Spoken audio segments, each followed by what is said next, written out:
tarqalish tenglamasi uchun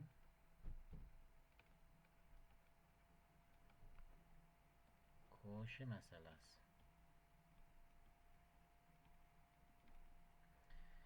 Demak, ushbu tenglama berilgan bo'lsa bizga x x0 fix tenglamani yechimi ox t 1 taqsim 2a ildizosi pt cheksizdan demak cheksizgacha fs y darajasi minus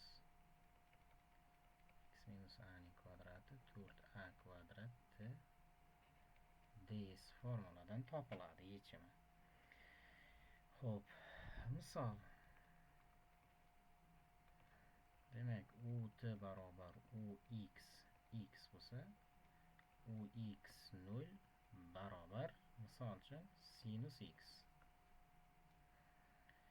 Buni demak yechimini topmoqchi bo'lsak, yuqoridan formulaga ko'ra 1 taqsim 2 ildizosi pt minus cheksizdan cheksizgacha sinus s y darajasi minus x minus s ning kvadrati 4t ds formuladan topishimiz kerak.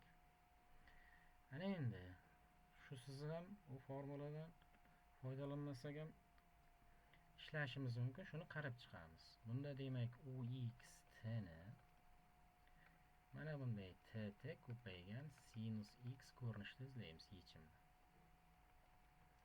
Bu degan t shtrix t sinus x degani.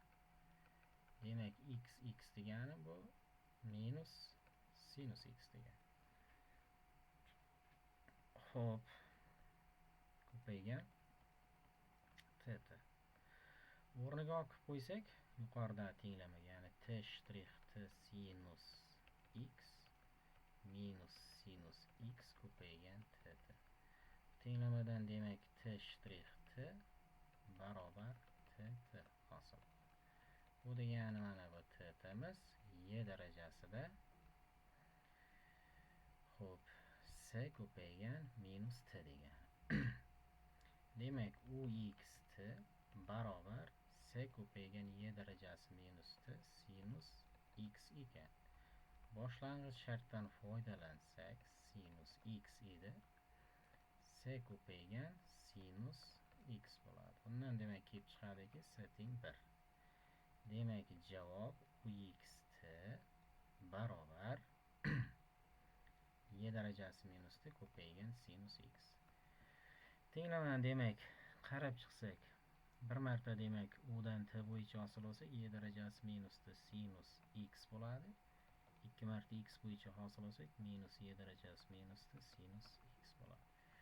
Ya'ni demak bizning javobimiz tenglamani ham, boshlang'ich shartlarni ham qanoatlantiradi.